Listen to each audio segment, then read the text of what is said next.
इससे पहले कि मैं इन बैरियर्स पे बात करूं, I will talk about a story which is a true story. Saudi Arab की बात है। एक लड़का था, कुछ अर्सा पहले की बात है, जब डिफरेंट जो पॉर्न वेबसाइट्स थी वो सब्सक्रिप्शंस मांगती थी। तो you have to have a paid subscription जो कि आपको ईमेल्स भेजते थे उसमें कंटेंट के साथ। तो ही बॉट दैट सब्सक्रिप्शन। तो वो अपने दोस्तों को फॉरवर्ड करता, तो उसने ऑटोमेटिक स्केड्यूल पे लगा दिया उसको कि as soon as he received the videos from that website, उसने उसको आगे अपने सारे दोस्तों की जो एक लंबी ईमेल की लिस्ट थी जिनने कहा था कि हम सबको भेजो, और ईमेल इकट्ठे की और लिस्ट बनाई, उसका ऑटोमेटिक स्केड्यूल में डाल दिया कि जब भी मुझे ये चीज़ रिसीव हो मैं इनको भेज दिया करूँ। दिन गुजरते गए, लोग कहते यार तू चीता है और बड़ा एंजॉय करें और ये तो वो। अल्लाह माफ़ करे, गुनाहों में एक प्लेजर तो रखा है जिसकी वजह से हर बंदा उसकी तरफ जाता है। Ultimately he died. कुछ दिन बाद उसकी डेथ हो गई। मशाइख को बोला कि फलां की डेथ हो गई है, जनाजा पढ़ा के उसको दफना दिया गया। इन्ना लिल्लाहि व इन्ना इलैहि राजिऊन, और वो दफना दिया गया। हफ्ता अभी गुजरा नहीं था तो उस शख्स के, जो लड़का मर चुका था, उसके तरफ से ईमेल आई दोस्तों को, सारी वीडियोस। वो तो हैरान हो गया कि वो तो मर गया, लेकिन वीडियोस किसने भेजे। तो उनमें से किसी ने कहा कि यार इसे तो ऑटोमेटिक स्केड्यूल पे लगाया हुआ था।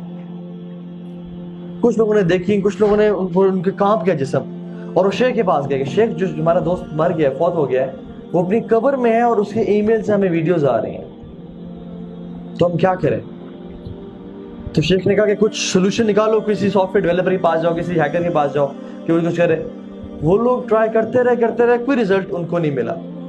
अगले वीक फिर वो अपनी कब्र में है वो शख्स, और ये लोग उसकी तरफ से ईमेल्स रिसीव कर रहे हैं with filthy videos, with explicit videos, जो कि इनकी ईमान को बर्बाद कर रही हैं।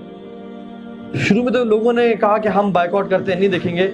अल्टीमेटली जब उसकी मौत को भूल गए तो वो भी देखना शुरू हो गया, और अपनी वो कब्र में क्या कमाता रहा वो आप बेहतर जानते हैं। हम लोग भी ना, जब दौरे जालियत, मुझे याद है हमारा, हम लोग भी ना कोई अच्छी चीज देखी, सॉन्ग, कोई मूवी देखी, कोई बुरी चीज भी देखी, फौरन से दोस्तों को शेयर की, उसके नाम, उसके लिंक, उसकी वीडियो, उसका ये चीज वो चीज, खिलाले देख चेक कर, नॉट रियलाइजिंग कि शायद मैं तो मस्जिद में चला जाऊंगा या मैं मस्जिद में जाके इबादत कर रहा हूँ, लेकिन जो लड़के हैं, जो मेरे दोस्त, अगर वो देख रहे हैं तो मुझे गुनाह मिल रहा है उस चीज का। Even if I am sleeping, वो देख रहे हैं, गुनाह मुझे मिल रहा है।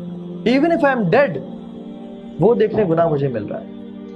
एंड सेम गोज फॉर आजकल की जितनी बुरी चीजें हैं, गुनाहों की चीजें, हम लोग किस तरह से इजीली इनको शेयर करते हैं ऑन फेसबुक, इंस्टाग्राम, ट्विटर पे, नॉट रियलाइजिंग द फैक्ट के जिंदगी में भी हमारा जो एक गुनाहों का जो बुक है उसमें लिखे जा रहे हैं, फरिश्ते लिखते जा रहे हैं। And thanks to social media, जिसकी वजह से तो हर वक्त फरिश्ते लिख रहे हैं। नेकियां भी ऐसी ही बात। कोई शख्स एक हदीस शेयर करता है अपने फेसबुक पे, उसके 500 दोस्त हैं, 1000 दोस्त हैं, उन 1000 में से भी 300 ने पढ़ी और उनमें से 50 ने भी अमल किया उस पर। सुभान अल्लाह, 50 लोगों का अमल इसके अकाउंट में आ रहा है। सो ये जिस दौर से हम गुजरे हैं ना, ये बड़ा अजीब दौर है। आई प्रे कि अल्लाह ताला हमें हर किस्म के गुनाह से बचा ले और हमें वो अमाल करने की तौफीक दे जो कि हमें अल्लाह के नबी का साथ नसीब फरमाए क़यामत के दिन और जन्नतुल फिरदौस वल आला में। अल्लाह ताला हम सब के गुनाहों को माफ़ कर दे, जो हमसे गलतियाँ, कोताहियाँ पास्ट में हो गई उन सब को बख्श दे और आइंदा हर किस्म के गुनाह से बचा ले।